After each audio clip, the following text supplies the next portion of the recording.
Hello guys! Hello para to sa lahat ng Gemini. Alamin natin kung anong messages, vibration, gabay energy para sa lahat ng Gemini. This is general reading, so pwede kang makaresonate. Gamitin mo ang iyong intuition sa panonood. Okay, Gemini. Amitrine. Amitrine is balancing masculine and feminine energies. So, sinasabi ng barasa dito, Gemini, na kailangan mong balansehin yung masculine and feminine energies mo. Kasi pwedeng masyado kang, kung babae ka, parang masyado kang aggressive. Yung lalaki naman masyadong smooth, parang ganun. So, kailangan balance. Kasi lahat tayo dito sa mundo, pag babae ka, meron kang feminine and masculine energy. Ganun din sa lalaki. Pantay-pantay tayo ng energy. Pero, minsan, yung pagkalalaki natin, medyo hindi ang hindi angkop sa pagiging lalaki natin. Parang ganun. Yung babae, ganun din. So, kailangan balance. Balance. Okay. Gemini. Lalo na sa decision making, di ba? Minsan, yung decision ng lalaki, hindi talaga yung makalalaking decision. Yung decision din ng babae, sobrang parang lalaki yung decision. Parang ganun. Okay, gratitude. Wow. So, dito sinasabi ng barahan na be grateful daw. Okay, be grateful, Gemini, sa lahat ng blessings, sa lahat ng pagpapala na ibinigay sa'yo, past or present, and magpasalamat ka na para sa upcoming na blessings.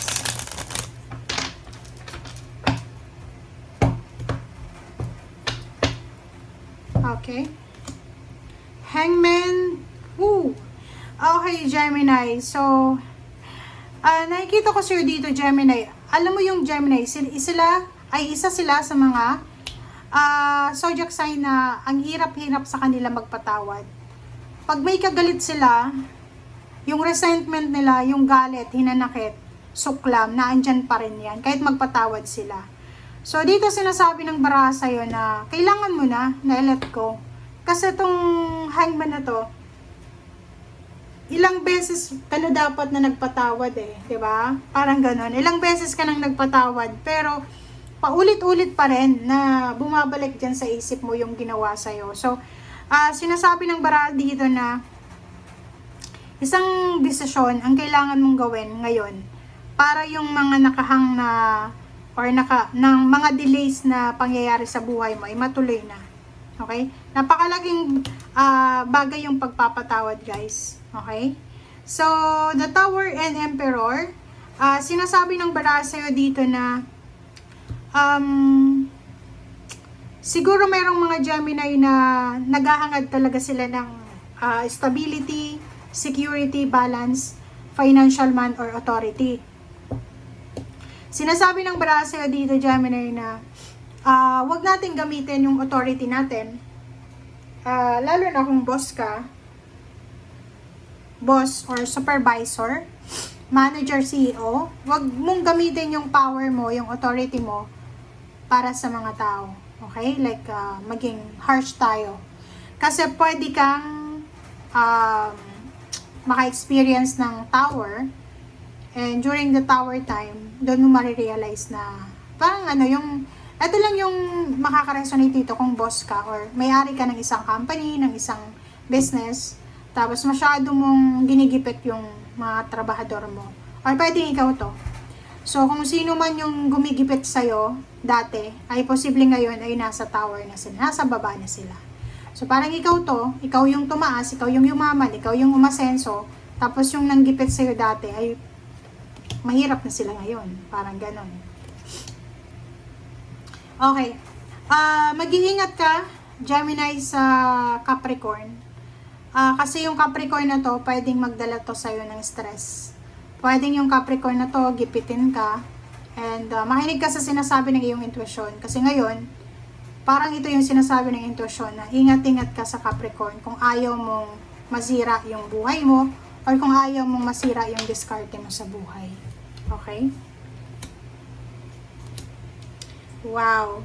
May Gemini dito na posibleng meron siya talagang minamanifest na company, new career or new job offer, parang ganun. So, Paki-comment nga sa comment section, Gemini, kasi nakikita ko sir dito, may minamanifest kang bansa. Pwedeng gusto mong mag-migrate sa Amerika, talagang ilalaban mo talaga siya.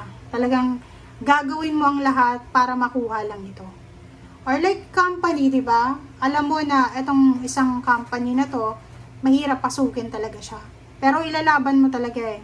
Hindi ka papayag, Gemini, na hindi ka makapasok sa company na yan. Hindi ka papayag na hindi mo makuha yung perang yan. Hindi ka papayag na hindi mo makuha tong financial success na to. Parang ganun. Oh, yun na nga. And luckily, 'di ba? Luckily, sinasabi ng baraha sa'yo dito na in the near future, pwedeng in few months, in few years, isang good news, isang napakagandang balita ang posibleng darating sa'yo sa kung ano man tong ginagawa mo sa ngayon. Like for example, nag-a-apply ka pa lang ng trabaho sa ngayon kung ano man tong ginagawa mo, in the near future, maybe 6 years from now or 6 months from now, pwedeng ma-promote ka, pwedeng tumaas yung posisyon mo sa trabaho.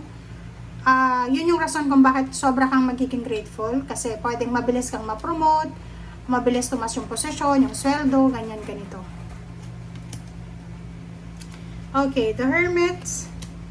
Wow! So, nakikita natin dito, posibleng may mga travel ideas, travel offer, work offer, job offer sa malayong lugar, or posibleng may mag-offer sa'yo na bumili ka ng sasakyan or magbenta ka ng sasakyan. Parang ibenta mo yung sasakyan mo or bumili ka ng sasakyan or lumipat ka ng ibang bahay, lumipat ka ng ibang lugar. Mag-iingat ka dito pag-isipang mabuti lahat ng actions, lahat ng progress na gusto mong mangyari sa buhay mo. Like for example, yung iba sa inyo dyan, makinig tayo sa sinasabi ng intuition natin. Kasi unang-una, etong Hermit na to, sinasabi na kung may mag-offer sa'yo ng like sasakyan, gustong ibenta sa'yo, mag-isip ka ng mabuti kasi baka yung sasakyan na yun isira na. Pangalawa, yung job offer sa international or sa malayong lugar, ingat-ingat ka kasi baka hindi yan yung trabaho talaga na para sa'yo or minamanifest mo, parang ganun. Okay, so yun. And yun, nandito yung the Devil, tapos nandito yung Hermit. Sinasabi na lahat ng decision making mo, simula ngayon habang nanonood ka, kailangan mong pag-isipan. Hanapin mo yung tamang information. Like pag may natanggap kang message, huwag ka agad-agad mag-yes or huwag ka agad na maniniwala. Mag-research ka, magtanong-tanong ka, hanapin mo yung tamang information. Kasi sa ngayon, uso yung fake news. Kailangan, dun ka sa sa totoo. Okay? Thank you guys. Bye!